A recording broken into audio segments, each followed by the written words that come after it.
Sir Janardhan Reddy ಅವರು ಒಂದು ಆರೋಪ ಮಾಡಿದ್ದಾರೆ ಸರ್. ನೀವು ಜನಾರ್ದನ್ ರೆಡ್ಡಿ ಅವ್ರ ಮೇಲೆ ಆರೋಪ ಮಾಡಿದ್ರಿ, ಅದೇ ರೀತಿಯಾದಂತ ಆರೋಪ ಸಂತೋಷ್ ಲಾಡ್ ಅವ್ರ ಮತ್ತೆ ನಾಗೇಂದ್ರ ಅವ್ರ ಮೇಲಿದೆ. ಅವರನ್ನ ಸಚಿವ ಸಂಪುಟದಲ್ಲಿ ಇರಿಸಿಕೊಂಡಿದ್ದಾರೆ. ಗಣಿ ಆರೋಪ ಸರ್, ಅಕ್ರಮ ಗಣಿಗಾರಿಕೆ ಎಲ್ಲ ಅವ್ರು ನನ್ನ ಮೇಲೆ ಏನ್ ಕೇಸ್ ಇತ್ತು ಅದೇ ಕೇಸ್ ನಾಗೇಂದ್ರ ಮತ್ತೆ Santosh Lad Let him go to the court. If there are cases against him, ಅವರು ಕೋರ್ಟ್ಗೆ ಹೋಗಿ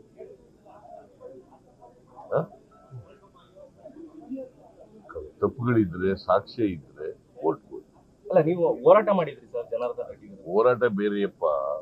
ಅವತ್ತು ಜನಾರ್ದನ್ ರೆಡ್ಡಿ ಇವ್ರ ಮೇಲೆ ಯಾರು ನಮ್ಮ ಹೆಗ್ಡೆ ಯಾರು ಸಂತೋಷ್ ಹೆಗ್ಡೆ ರಿಪೋರ್ಟ್ ಕೊಟ್ಟಿದ್ದಾರೆ. ಇವ್ರ ಮೇಲೆ ರಿಪೋರ್ಟ್ ಕೊಟ್ಟಿದ್ರೇನ್ರಿ ಗೊತ್ತಿಲ್ಲ. ಇದು ನಿಮ್ಗೆ ಏನಿಲ್ಲ ನೋಡಿದಿರಾ? ಅವ್ರ ಆರೋಪ ಏನಾರ ಮಾಡ್ಲಪ್ಪ. Have you seen the report of Santosh Hegde? ಗೊತ್ತಾ ನಿನ್ಗೆ? ಏನಂತ ಹೇಳಿದ್ರು?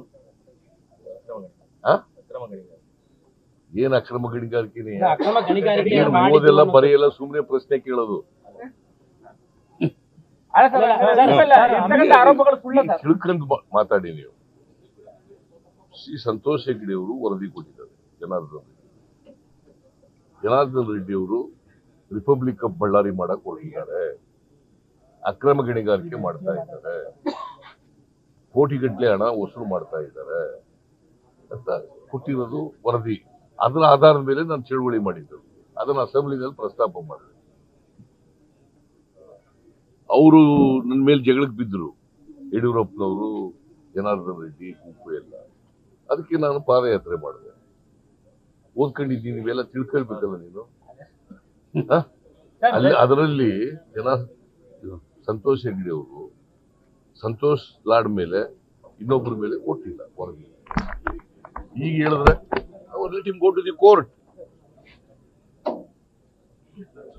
ನಾ ಹೇಳೋದು ಸರಿಯಾಗಿದೆಯಲ್ವೇನೆಯಾ? ಮತ್ತೆ ನ್ಯೂಸ್ ಫಸ್ಟ್ ನಿರ್ಭೀತಿಯಿಂದ ನಿಮ್ಮ ಪರವಾಗಿ.